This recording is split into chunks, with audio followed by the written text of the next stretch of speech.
Welcome back to guys, आपके अपने YouTube channel ultimate physics and math में स्वागत है गाइस। आज हम बात करेंगे पोटेंशियल एनर्जी किसकी, एक डाइपोल की, जो कि किसी एक्सटर्नल फील्ड में, इलेक्ट्रिक फील्ड में रखते हैं गाइस।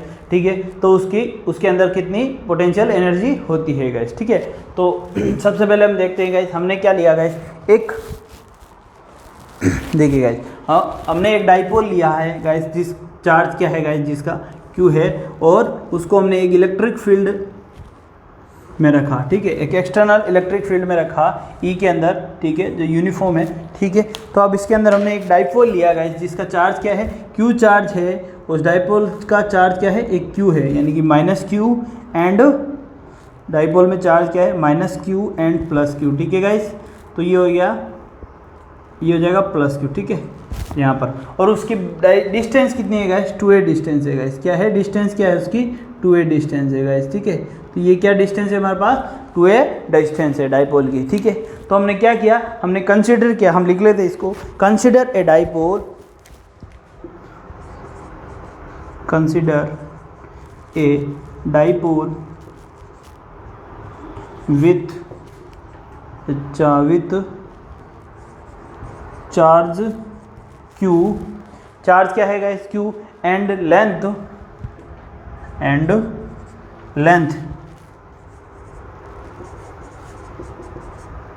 Is 2a। यानी कि हमने एक डाइपोल कंसिडर किया कहाँ पर, एक इलेक्ट्रिक फील्ड E में। ठीक है गाइस, E इलेक्ट्रिक फील्ड। ठीक है, अब एक एक्सटर्नल इलेक्ट्रिक फील्ड में हमने एक डाइपोल लिया। ठीक है, जिसका चार्ज क्या है, Q है, और जिसकी लेंथ कितनी है गाइस, 2 है गाइस। ठीक है, और अब इसको हमने पुट किया इस इलेक्ट्रिक फील्ड में, इट किसके साथ, एंगल थीटा के साथ, इट प्लेस्ड यानी कि इसको हमने इलेक्ट्रिक फील्ड में कहाँ रखा, इसको इलेक्ट्रिक फील्ड में रखा, किसके साथ, इस इलेक्ट्रिक फील्ड के साथ, एंगल के कितना एंगल के साथ, थीटा एंगल के साथ गाइस। ये कैसा एंगल बना रहा है, कितना एंगल बना रहा है, ये एंगल बना रहा है कितना, थीटा गाइस, है ना। ये जो डाइपोल है, इसको थीटा एंगल पर रखा किसी इलेक्ट्रिक फील्ड में गाइस। ठीक है, और डाइपोल कितना है, Q चार्ज का, और डिस्टेंस कितनी है, 2a गाइस। ठीक है, तो हमने इसको यहाँ पर रख दिया 8a angle theta in electric field, it place at angle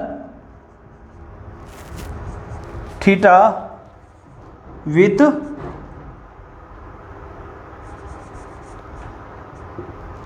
electric field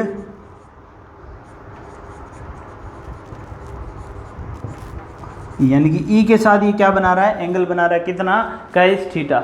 जब ये इस इलेक्ट्रिक फील्ड में इसको एंगल थीटा पर रखते हैं, तो इस पे इलेक्ट्रिक फील्ड में इस चार्ज Q1 पर फोर्स लगेगा गाइस। चार्ज Q1 पर जो हमारा फोर्स लगेगा, वो गाइस किस साइड में लग रहा है, वो गाइस इस साइड में लग रहा है। और कितना लग रहा है, QE फोर्स लग रहा है गाइस। ठीक है, QE फोर्स लग रहा है गाइस इस साइड में, और चार्ज इसमें इस Q पर जो फोर्स लगेगा गाइस, वो किस साइड लगेगा गाइस, वो इस तरफ लगेगा। -Q में जो फोर्स लगेगा वो किस तरफ लगेगा, इस तरफ लगेगा, और ये कितना लगेगा, QE गाइस, ये भी कितना लगेगा, QE। तो यहाँ पर नेट फोर्स कितना हो जाएगा इस डाइपोल के दोनों चार्ज पर, देखो इसके इक्वल और अपोजिट लग रहे हैं, इक्वल और अपोजिट फोर्स लग रहे हैं गाइस, दोनों कैंसिल हो जाएंगे। यानी कि इस डाइपोल पर लगने वाला नेट फोर्स है वो कितना है गाइस, 0 है। इस डाइपोल पर नेट फोर्स क्या है, 0 है, और दोनों एक दूसरे के पैरेलल है, अलोंग द एक्सिस है। ठीक है, दोनों एक दूसरे के फोर्स जो लग रहे हैं, इनके बीच में कुछ डिस्टेंस है, और दोनों एक दूसरे के पैरेलल है। तो जब हमने पिछले चैप्टर में बात किया था, जब इस तरीके से कोई फोर्स लग रहा है जिनके बीच में कोई जो क्या हो, एक दूसरे के इक्वल हो, और डायरेक्शन क्या हो, जिनकी अपोजिट हो। ठीक है, और जिस लाइन पे, एक्सिस लाइन पे जो कर रहे हैं, वो क्या है, वो अलग अलग हो दोनों की। ठीक है, तो तब वहाँ पर क्या लगता है, एक नया फोर्स यानी कि टॉर्क लगता है गाइस। टॉर्क क्या लगता है, वहाँ पर टॉर्क लगता है। और टॉर्क क्या होता है गाइस, वो हमने पिछले वीडियो में बात की थी।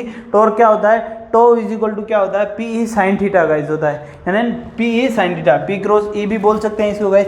और उसकी वजह से ये क्या करता है, डाइपोल में रोटेशन होने लग जाता है ये अपनी, यानी कि अब नेट फोर्स यहाँ पर क्वेश्चन बनता है कि इलेक्ट्रिक फील्ड में अगर हम किसी डाइपोल को रखते हैं गाइस, किसी डाइपोल को एंगल थीटा के साथ रखते हैं, तो इस पर नेट फोर्स 0 है। तो ये क्या, नेट फोर्स 0 होने की वजह से ना तो ये पीछे की तरफ मूव होगा, ना ही ये आगे की तरफ मूव होगा। ये क्या होगा गाइस, इसका क्या होगा, ये अपनी इसी जगह पर क्या हो जाएगा, ये रोटेट होगा, किसकी वजह से, टॉर्क की वजह से, टॉर्क जनरेट होगा। और ठीक है, और वो क्यों होगा वो हमने पिछले वीडियो में पहले बात करी है, जब हम फर्स्ट चैप्टर हमने पढ़ा था गाइस। फिर भी हम बता देते हैं कि जब ये दो इक्वल और अपोजिट फोर्सेस काम करते हैं गाइस, ठीक है ना, जो एक दूसरे के अपोजिट हो और पैरेलल हो गाइस, तब हमारे पास क्या है, टॉर्क जनरेट होता है गाइस, ठीक है। और वो कितना होता है गाइस, टॉर्क कितना होता है, टॉ इज इक्वल टू होता है P sin थीटा गाइस। तो हम क्या लिख लेते हैं यहाँ पर, यानी कि हम लिखते हैं the net force on the dipole, यहाँ पर लिख लीजिए गाइस नेट फोर्स। देखिए यहाँ पर लिख देते हैं कि नेट फोर्स जो है डाइपोल पर लगने वाला वो कितना है गाइस, 0 है गाइस, ठीक है। ठीक है, तो हमने क्या लिखा, हमने यहाँ लिखा कि तो net force on the dipole is 0, यानी कि डाइपोल पर जो नेट फोर्स है हम देख पा रहे हैं वो क्या है, 0 है। तो लेकिन ये क्या एक्सपीरियंस कर रहा है, इसकी वजह से ये फोर्स क्या है, इक्वल और अपोजिट लग रहे हैं और इनकी जो एक दूसरे के पैरेलल लग रहे हैं, तो इस वजह से क्या कर रहे हैं, ये एक डाइपोल को मतलब एक टॉर्क एक्सपीरियंस करते हैं गाइस। और उस टॉर्क की वजह से क्या होता है कि इसमें गाइस रोटेशन होता है गाइस, इसमें रोटेशन होता है। अब ये रोटेशन किस डायरेक्शन में होता है गाइस, ये रोटेशन हमेशा किस तरीके से, जहाँ पर एनर्जी ज़्यादा से ये हमेशा क्या करना चाहता है, अपने को इक्विलिब्रियम स्टेट पर लाना चाहता है। तो जहाँ एनर्जी ज़्यादा होती है वहाँ से हमेशा कम की तरफ जाता है गाइस, ठीक है। तो टॉर्क बराबर है, हमने पिछले वीडियो में देखा था टॉर्क बराबर क्या होता है कि टॉर्क जो होता है force into perpendicular distance between the force, यानी कि जो एक फोर्स जो क्वांटिटी होती है ना फोर्स की, जैसे क्यू ई, यहाँ पर क्या हो जाएगा, फोर्स क्या है Q E into perpendicular distance, यानी कि अब हमने देखा था वहाँ पर कि इन दोनों के बीच की जो परपेंडिकुलर डिस्टेंस कितनी हो जाएगी, ये 2a sin थीटा हो जाएगी, है ना। तो यहाँ से हमने जो टॉर्क निकाला था, टॉर्क यानी कि फोर्स क्या है क्यू ई इंटू, अब ये क्या है 2a sin थीटा गाइस, ठीक है, 2a sin थीटा गाइस, ठीक है ना। तो यहाँ पर हम देख पा रहे गाइस, तो हम देख रहे हैं, फिर हमने ये लिखा Q और E जो है गाइज, यहाँ पर देखिए Q इंटू ई जो होता है ना, Q इंटू ई, तो Q इंटू 2 है, तो ये क्या होता है गाइज, P, तो क्या होता है P। तो यहाँ पर हमारे पास क्या आ गया, PE sin थीटा गाइज। तो यहाँ से हमने टॉर्क इस तरीके से फाइंड आउट किया था, हमने जो टॉर्क का फॉर्मूला था उससे हमने टॉर्क निकाला था PE sin थीटा। तो हमने टॉर्क बराबर क्या लिख दिया, PE sin थीटा यहाँ पर हमने लिख दिया गाइज। कैसे आया था ये आप पिछले वीडियो में वापस वैसे जाके अच्छी तरीके से वहाँ से टॉर्क समझ सकते हो गाइज। तो यहाँ पर एक टॉर्क प्रोड्यूस होता था और टॉर्क बराबर क्या होगा, PE sin थीटा, इसको हम P क्रॉस E भी लिख सकते हैं गाइज, ठीक है। तो चलो अब हम देख रहे हैं गाइज, हम अब ये क्या कर रहा है, रोटेट कर रहा है, ये रोटेट कर रहा है इलेक्ट्रिक फील्ड के लॉन्ग अगेंस्ट, तो इसमें कुछ ना कुछ वर्क डन होगा, यानी कि तो वर्क डन कितना होगा, तो यानी कि हम लिख रहे हैं the work done is rotating the dipole against the external torque, यानी कि जो टॉर्क लग रहा है उसके अगेंस्ट अगर इसको मूव कराते हैं तो उसमें हमें वर्क डन कितना करना पड़ेगा, यानी कि इसके जो टॉर्क जो लग रहा है उसके अगेंस्ट अगर हमें इसको मूव कराना है तो उसमें कुछ ना कुछ वर्क डन करना पड़ेगा, और वो वर्क डन कितना होगा उसको हम काउंट करते हैं गाइस, ठीक है। तो हम लिखते हैं यहाँ पर, देखिए गाइस, फ्रॉम शॉर्ट डिस्प्लेसमेंट, यानी कि शॉर्ट डिस्प्लेसमेंट, यानी कि इस डाइपोल को अगर मैं हल्का सा डिस्प्लेस करता हूँ डी थीटा, यानी कि डिस्प्लेसमेंट इसमें कैसे होगा, एंगल में होगा थीटा में, तो मैं इसको शॉर्ट डिस्प्लेसमेंट करता हूँ डी थीटा, किसके, टॉर्क के अगेंस्ट, किसके अगेंस्ट कर रहा हूँ, टॉर्क के अगेंस्ट कर रहा हूँ। तो मुझे कुछ ना कुछ वर्क डाउन करना है, वर्क डन करना है, तो वो वर्क डन कितना होगा, तो फ्रॉम शॉर्ट डिस्टेंस हमें क्या काउंट करना है, वर्क डन, ठीक है, वर्क डन काउंट कर रहे हैं। तो from short distance D theta कितनी है guys, short distance D theta is given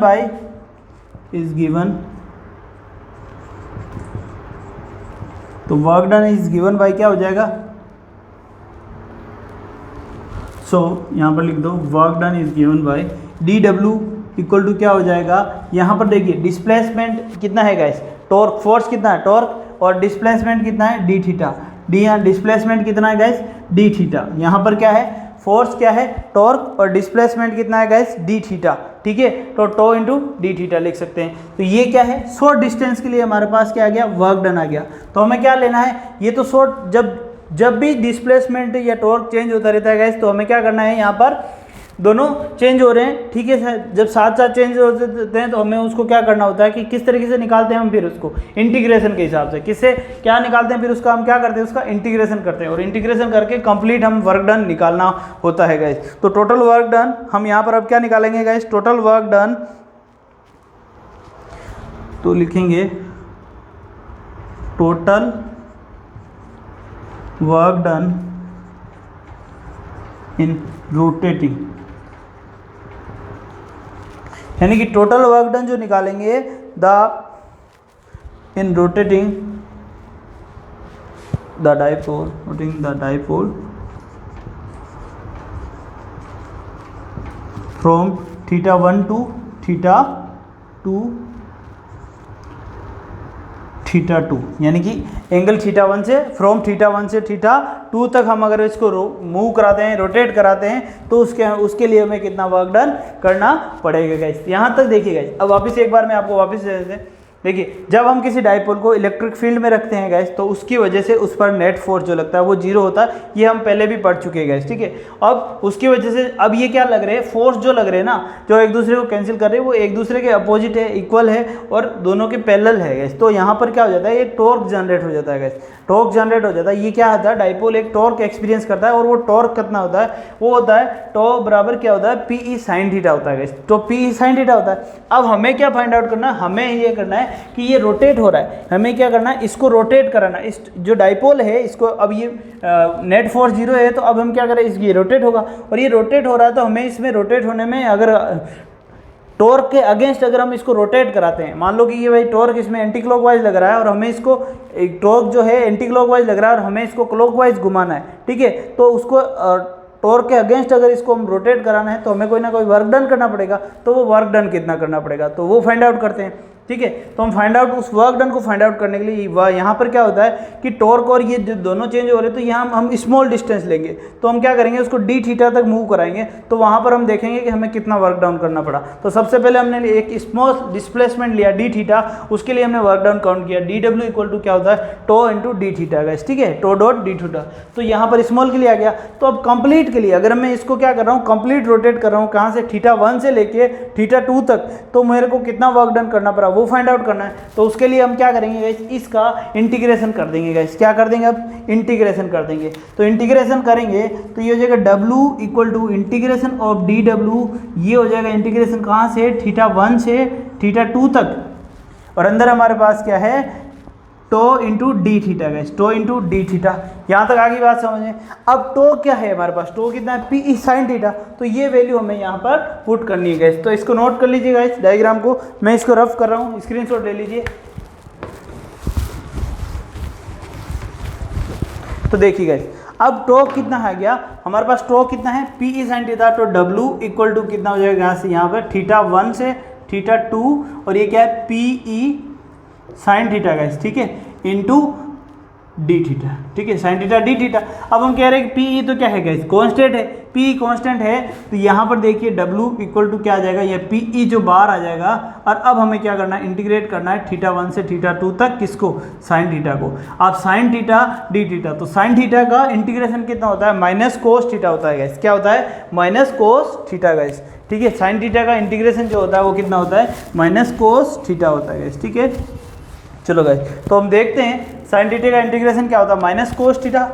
तो यहाँ पर हो जाएगा W इक्वल हो जाएगा PE, और ये जो इंटीग्रेशन करेंगे हम गाइस, कोस माइनस कोस थीटा,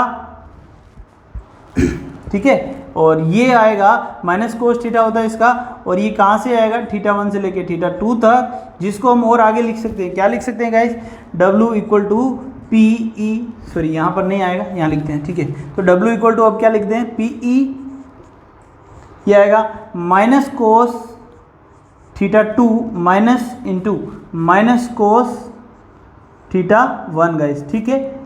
चलो, तो यहाँ पर आगे बात समझ में यहाँ तक। अब हम आगे देखते हैं गाइस,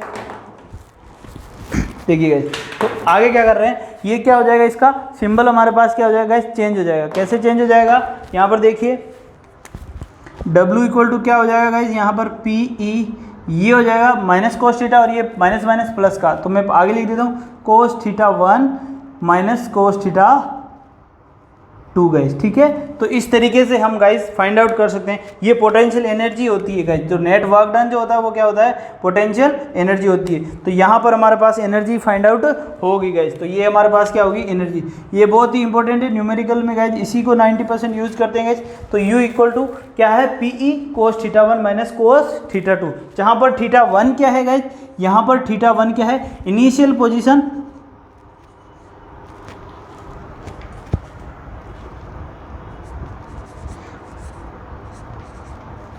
θ1 क्या है, इनिशियल पोजीशन, और θ2 जो है वो क्या है गाइज, θ2 जो है फाइनल पोजीशन, वो क्या है, फाइनल पोजीशन, ठीक है। θ2 क्या है, फाइनल पोजीशन। तो एक क्यों θ1 जो इनिशियल पोजीशन और θ2 है फाइनल पोजीशन गाइज। तो ये यहाँ पर नोट कर लीजिए। फिर हम इसके कुछ स्पेशल केस की बात करते हैं गाइज। इसमें स्पेशल केस क्या है कि भाई जब हम इसको हम देख रहे हैं कि भाई इसका फाइंड आउट करने के लिए हम लेते हैं कि जहाँ पर एनर्जी क्या होती है गैस, एनर्जी जीरो होती है, जहाँ पर एनर्जी जीरो होती है वहाँ से हम इसको काउंट करेंगे गैस, किस तरीके से निकालेंगे अभी आप इसको नोट कर लीजिए, फिर नेक्स्ट बात करते हैं आगे इसका। ओके गैस जी, यहाँ पर हमने पोटेंशियल एनर्जी की, भाई ये पोटेंशियल एनर्जी स्टोर होती है। तो इस तरीके से जैसे हमने पहले बात की थी जब हम किसी चार्ज के लिए बात कर रहे थे गैस, तो चार्ज के लिए हम क्या कह रहे थे कि हम इनिशियल पोजीशन कहाँ ले रहे थे, इन्फिनिटी पर इन्फिनिटी पर ले रहे थे, जहाँ पर क्या होती है पोटेंशियल एनर्जी क्या होती है, जीरो होती है।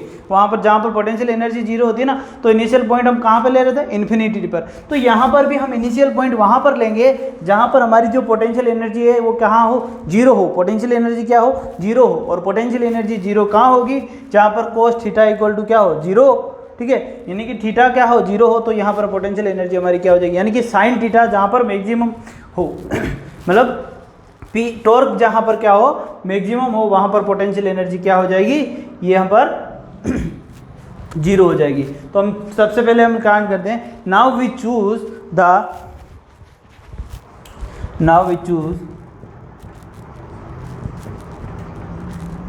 The initial position θ1 equal to 90 degree, θ1 equal to 90 degree. जब θ1 equal to 90 degree initial position choose करते हैं जहाँ पर पोटेंशियल एनर्जी क्या होती है गाइस, जहाँ पर पोटेंशियल एनर्जी क्या होती है, जीरो होती है गाइस, क्योंकि टॉर्क बराबर क्या होता है, टॉर्क बराबर क्या होता है, साइन थीटा, टॉर्क बराबर क्या होता है, PE साइन थीटा। और जहाँ पर यहाँ पर देखिए जब टॉर्क जब मैक्सिमम होगा, P साइन थीटा, यानी कि साइन थीटा की वैल्यू मैक्सिमम कहाँ होगी, टॉर्क मैक्सिमम कहाँ होगा, क्योंकि जहाँ पर टॉर्क मैक्सिमम होगा वहाँ पर हमें क्या होगा कि एनर्जी देने के लिए, मूव कराने के लिए एनर्जी क्या देनी पड़ेगी, बिल्कुल जीरो, ठीक है। तो यानी कि थीटा कितना होगा, 90 डिग्री होगा। तो इनिशियल पोजीशन जहाँ पर थीटा 90 डिग्री हम लेते हैं, जहाँ पर क्या होता है, एनर्जी जो होती है, जहाँ where potential energy is zero, where potential energy is zero. यहाँ पर पोटेंशियल एनर्जी क्या होती है गाइस, जीरो होती है, क्या होती है, जीरो होती है। तो हम U तो हम बात करते हैं U ऑफ थीटा। तो हमारे पास क्या है, और θ2 यहाँ पर हम लेंगे, θ2 इक्वल टू क्या है, थीटा एंगल, ठीक है। तो देखते हैं यहाँ पर हमारे पास फॉर्मूला क्या है, PE, ये आ जाएगा cos θ1 माइनस cos θ2 गाइस। तो cos θ1 कितना है, 90 डिग्री, तो U थीटा इक्वल टू क्या हो जाएगा, PE cos 90 degree minus cos theta, ठीक है गाइस। तो ये 90 डिग्री cos 90 बराबर क्या आ जाएगा, जीरो हो जाएगा। तो U थीटा इक्वल टू क्या आ जाएगा, PE, ये आ जाएगा माइनस cos थीटा। तो ये क्या हो जाएगा, अब यहाँ पर देखिए, तो ये क्या आ जाएगा, U थीटा बराबर क्या आ जाएगा, माइनस U थीटा बराबर माइनस PE cos थीटा। तो जिस तरीके से हम मान लेते हैं कि अगर हम इनिशियल पोजीशन जो मानते हैं, अगर इनिशियल पोजीशन हम क्या लेते हैं, जहाँ पर पोटेंशियल एनर्जी जीरो हो, वहाँ से अगर इनिशियल पॉइंट लेते हैं, तो हमें अगर पोटेंशियल एनर्जी फाइंड आउट करनी है तो हम इस तरीके से फाइंड आउट कर देंगे। ठीक है गाइस, चलो गाइस, तो यहाँ पर पोटेंशियल एनर्जी आ गई हमारे, जब इनिशियल पॉइंट क्या हो, θ1 बराबर क्या हो, 90 डिग्री हो गाइस, ठीक है। चलो गाइस, फिर स्पेशल केस, दूसरे केस की बात करते हैं कि अगर हमारा एंगल जो है, अलग अलग केस की बात करते हैं कि हमारा एंगल जो है, थीटा जो है, अब यहाँ पर हमने फिक्स कर दिया, हमने चूज़ कर लिया कि भाई हम इनिशियल पोजीशन जो ले रहे हैं वो कहाँ है, थीटा इक्वल टू 90 डिग्री पर ले रहे हैं, जहाँ पर पोटेंशियल एनर्जी क्या होती है, जीरो होती है गाइस। तो अब हम स्पेशल केस की बात करते हैं कि भाई फिर पोटेंशियल एनर्जी मैक्सिमम कहाँ होगी, मिनिमम कहाँ होगी। तो उससे क्या पता चलता है कि हमारा जो डाइपोल है वो किस तरीके से मूव करेगा। देखो कोई हमारा जो ये क्या होता है, एनर्जी लूज़ करता है, ठीक है, एनर्जी लूज़ करना चाहता है। तो ये अगर हम 90 से 0 की तरफ लाने तो हमें वर्क डन नहीं करना पड़ेगा, और 0 से 90 की तरफ लाना पड़ेगा तो हमें वर्क डन करना पड़ेगा। तो यहाँ पर देखिए तो इसके लिए हम देखते हैं कि कहाँ पर जो है ये है अनस्टेबल होगा और कहाँ डाइपोल जो है जो कहाँ पर अनस्टेबल होगा और कहाँ पर स्टेबल होगा गाइस हमारी। तो उसकी बात करते हैं। तो यहाँ तक आप नोट कर लीजिए। मेन इंपॉर्टेंट आपका यहाँ पर है गाइस पोटेंशियल एनर्जी, ये इंपॉर्टेंट पॉइंट है गाइस ऑफ ए डाइपोल, ये आप आराम से फाइंड आउट कर सकते हो। फिर हम फिक्स करते हैं, चूज़ करते हैं। अब हम इसके कुछ अलग स्पेशल केस की बात करते हैं गाइस, ठीक है, आप यहाँ तक नोट कर लीजिए। ओके गाइस, नेक्स्ट हम बात करते हैं पॉइंट की गाइस कि भाई पोटेंशियल एनर्जी जो हम यहाँ पर बात करते हैं डाइपोल के लिए, तो कि डाइपोल कब किस पोजीशन पर जब स्टेबल इक्विलिब्रियम में रहेगा। स्टेबल इक्विलिब्रियम में मतलब कि एनर्जी उसमें सबसे, जहाँ पर फिजिक्स में क्या होता है कि जहाँ पर सबसे कम एनर्जी होती है वहाँ पर वो सबसे ज़्यादा स्टेबल होता है, और जहाँ पर सबसे ज़्यादा एनर्जी होती है वहाँ पर वो सबसे कम स्टेबल होता है। जैसे यहाँ पर तो उस वजह से हम बोलते हैं कि जहाँ पर सबसे कम एनर्जी होगी ना वो कब सबसे ज़्यादा स्टेबल होगा, और जहाँ पर सबसे ज़्यादा एनर्जी होगी वो सबसे ज़्यादा अनस्टेबल होगा। तो हम यहाँ बात कर रहे हैं वो पोजीशन की जो क्या है सबसे ज़्यादा स्टेबल हो, जो क्या है स्टेबल हो। तो स्टेबल कहाँ होगा, वहाँ पर जहाँ पर इफ़ थीटा 1 इक्वल टू क्या है, हम बोल रहे हैं कि 90 डिग्री है, कोई बात नहीं, ठीक है। इनिशियल हमने जो चूज़ किया theta equal to 90 degree, theta 1 equal to, और थीटा 2 जो है वो गाइस थीटा 2 इक्वल टू 0, यहाँ पर 0 होगा। तो हम देख रहे हैं यू थीटा, ठीक है, यू। अब हम बात करेंगे जो पोटेंशियल एनर्जी हमारे पास आएगी यू बराबर क्या आ जाएगा, minus P E cos theta है गाइस, कोस थीटा, थीटा कितना है, जो कोस थीटा यहाँ पर कौन सा आएगा, थीटा 2 आएगा ना गाइस, ठीक है ना, क्योंकि थीटा 1 तो यहाँ पर 0 हो गया, तो यहाँ पर हमने थीटा 2 नहीं लिखा गाइस, ठीक है, यहाँ पर थीटा 2 है, ठीक है गाइस, ये थीटा 2 और यहाँ पर थीटा 2। चलो, तो यहाँ पर कोस थीटा 2, ठीक है गाइस, तो थीटा 2 क्या है, यहाँ पर कितना है 0 डिग्री, तो 0 डिग्री कोस 0 डिग्री पर क्या आता है गैस, कोस 0 डिग्री पर क्या आता है 1 आता है गैस, तो ये क्या आ जाएगा 1 आ जाएगा। तो यहाँ पर u बराबर क्या आ रहा है माइनस पी ई, तो ये क्या है माइनस पी, यानी कि यहाँ पर सबसे कम एनर्जी है। यहाँ पर थीटा बराबर क्या है 0 डिग्री पर एनर्जी हमारी क्या है सबसे कम है, तो इसका मतलब क्या है ये सबसे ज़्यादा स्टेबल होगा। तो यहाँ पर हम लिख सकते हैं the energy is minimum, the is minimum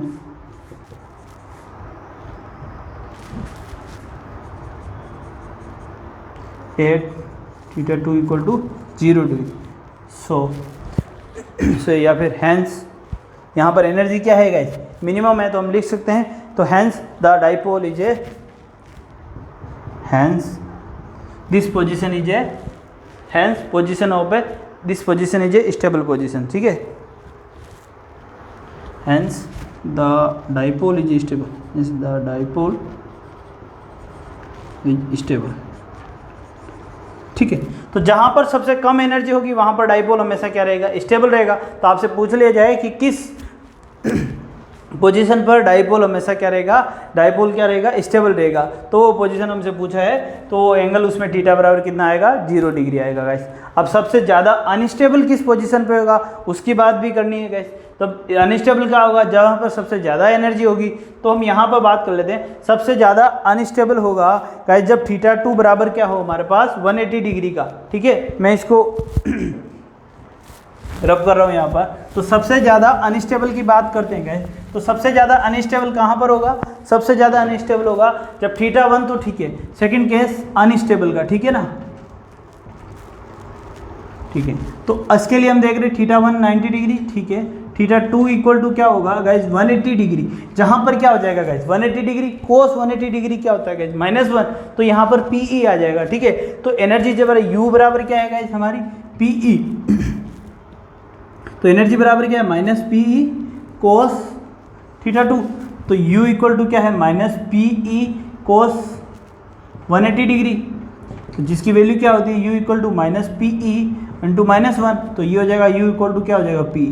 तो ये क्या है गाइज जो एनर्जी जो है वेरी करती है कहाँ से, -P से +P, यानी कि ये सबसे ज़्यादा एनर्जी है, मैक्सिमम एनर्जी जो है ये सबसे ज़्यादा एनर्जी है, U इक्वल टू क्या है P ही। तो इस पोजीशन पर हमारा जो डाइपोल है वो कैसा रहेगा, हमेशा ही अनस्टेबल रहेगा गाइस। तो अगर आपसे पूछा जाए कि अनस्टेबल पोजीशन कौन सी है, यहाँ के कौन से एंगल पर हमारा जो डाइपोल है सबसे ज़्यादा अनस्टेबल रहेगा, वो होगा एंगल θ2 बराबर क्या होगा 180 डिग्री गाइस। कितना होगा 180 डिग्री गाइस। क्योंकि हमें देखिए गाइस, हमें क्या करना है मूव, जब हम मूव कराते हैं कि 90 से अगर 0 की तरफ ले जाते हैं तो इधर एनर्जी कम होगी, तो हमें वर्क डन कम करना पड़ेगा। लेकिन अगर इसको इस तरफ लेके जाएंगे तो मैक्सिमम करना पड़ेगा, तो 180 की तरफ जाएंगे तो क्या बढ़ती जाएगी एनर्जी, बढ़ेगी तो हमें वर्क डन भी क्या ज़्यादा करना पड़ेगा गाइस, ठीक है ना।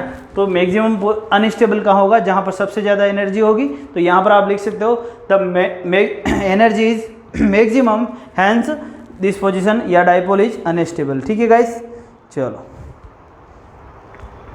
तो यहाँ पर दोनों केस हमने देखिए कहाँ पर सबसे ज़्यादा स्टेबल है और कहाँ पर सबसे ज़्यादा अनस्टेबल है गाइस, ठीक है। नोट कर लीजिए, मिलते हैं नेक्स्ट वीडियो में गाइस, तब तक के लिए बाय बाय गाइस, ठीक है।